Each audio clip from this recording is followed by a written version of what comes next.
ఆంధ్రప్రదేశ్ రాష్ట్రంలో IIT NEET ర్యాంకులే లక్ష్యంగా ప్రభుత్వ జూనియర్ కళాశాలల విద్యార్థులకు ప్రత్యేక శిక్షణా కార్యక్రమాలు నిర్వహించాలని రాష్ట్ర విద్యా ఐటీ ఎలక్ట్రానిక్స్ శాఖల మంత్రి నారా లోకేష్ అధికారులను ఆదేశించారు.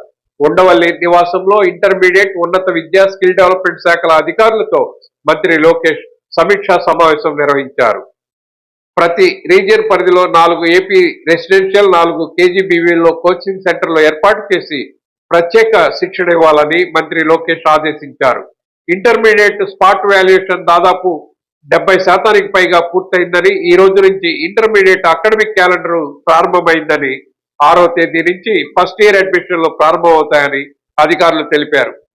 ఇంటర్మీడియట్ లో ఎట్టి పరిస్థితుల్లో డ్రాప్అవుట్స్ లేకుండా చర్యలు తీసుకోవాలని మంత్రి లోకేష్ ఆదేశించారు. ప్రభుత్వ కళాశాలల విద్యార్థులకు ఉచిత టెక్స్ట్ బుక్స్ పంపిణీ ఈ నెల 19 నాటికి పూర్తి చేస్తామని అధికారులు తెలిపారు. రాష్ట్రంలోని అన్ని ప్రభుత్వ కళాశాలల్లో ఈ ఏడాది కనీస మౌలిక సదుపాయాలు కల్పించి 3 స్టార్ రేటింగ్కు చేర్చాలని మంత్రి లోకేష్ ఆదేశించారు. అన్ని స్కూళ్లలో మౌలిక సదుపాయాలు కల్పించేందుకు మనబడి మన భవిష్యత్ కింద 2034 కోట్లు సమీకరించాలని సూచించారు. ఇప్పటికే 770 కోట్లతో వివిధ పనులు పురోగతిలో ఉన్నట్లు అధికారులు తెలిపారు. ఉపాధ్యాయులంతా లెర్నింగ్ అవుట్కమ్స్, విద్యార్థుల ప్రవేశాలపై దృష్టి సారించాలని, విద్యా ప్రమాణాల మెరుగుదలే కూటమి ప్రభుత్వ ప్రథమ ప్రాధాన్యంగా మంత్రి లోకేష్ పేర్కొన్నారు. పాఠశాలల్లో అందించే మధ్యాహ్న భోజనంలో నాణ్యత లోపిస్తే ఉపేక్షించేది లేదని మంత్రి లోకేష్ స్పష్టం చేశారు. ఇకపై రాష్ట్ర వ్యాప్తంగా ఆకస్మిక తనిఖీలు నిర్వహిస్తామని ఆయన పేర్కొన్నారు. ఈ ఏడాది వయోజన విద్యలో గణనీయమైన పురోగతి సాధించడం, అక్షరాంధ్ర కార్యక్రమాన్ని విజయవంతంగా అమలు చేయడంపై మంత్రి సంతృప్తి వ్యక్తం చేశారు. ఈ విద్యా సంవత్సరంలో 24,74,638 మంది వయోజన విద్యాశాఖ నిర్వహించిన పరీక్షల్లో ఉత్తీర్ణులయ్యారని తెలిపారు. దీంతో గత ఏడాది 73%గా ఉన్న అక్షరాస్యత శాతం 83%కి పెరిగినట్లు చెప్పారు.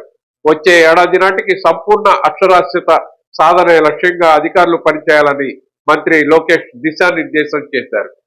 స్కిల్ డెవలప్మెంట్ శాఖ ద్వారా ఇప్పటి వరకు 1,95,078 మందికి ఉద్యోగాలు కల్పించినట్లు ఆ శాఖ డైరెక్టర్ గణేష్ కుమార్ మంత్రి లోకేష్ తెలిపారు.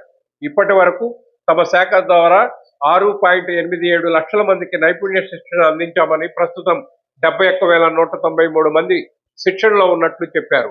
26 రంగాల పూర్తి స్థాయి సమాచారంతో నైపుణ్యం పోర్టల్ సిద్ధమైనట్లు తెలిపారు.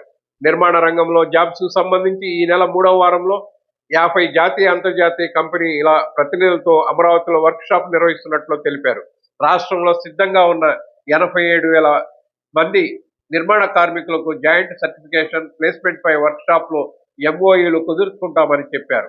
అమరావతిలో నేషనల్ అకాడమీ ఆఫ్ కన్స్ట్రక్షన్ ఆధ్వర్యాన నిర్మించ తలపెట్టిన Amaravati construction centre of excellence సంబంధించిన ప్లాన్లను అధికారులు ప్రదర్శించారు. ఇతర రాష్ట్రాల్లో ఇప్పటికే పనిచేస్తున్న సిఓఈలను అధ్యయనం చేయాలని మంత్రి లోకేష్ సూచించారు.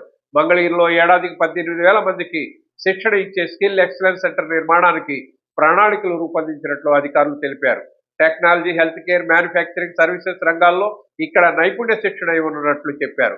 రాష్ట్రంలో కొత్తగా ప్రైవేట్ యూనివర్సిటీల ఏర్పాటుకు సంబంధించిన విధి విధానాలు, data architecture transformation, single entry point ద్వారా సమాచారాన్ని క్రోడీకరించే లీప్ హయ్యర్ ఎడ్యుకేషన్ యాప్ రూపకల్పనపై ఉన్నత విద్యాశాఖ అధికారులతో మంత్రి లోకేష్ సమీక్షించారు. కళాశాలల్లో ముఖ ఆధారిత హాజరును కఠినంగా అమలు చేయాలని ఆదేశించారు. అదేవిధంగా ప్రైవేట్ డిగ్రీ కళాశాలలో కొత్త కోర్సుల అనుమతులను సరళతరం చేసే అంశంపై చర్చించారు. ఈ సమావేశంలో మానవ వనరుల శాఖ కార్యదర్శి కోన శశిధర్, ఉన్నత విద్యా commissioner Narayana Bharat Gupta, intermediate education director Ranjit Basha, school education director Thamim Ansariya, skill employment and training director Ganesh Kumar పాల్గొన్నారు.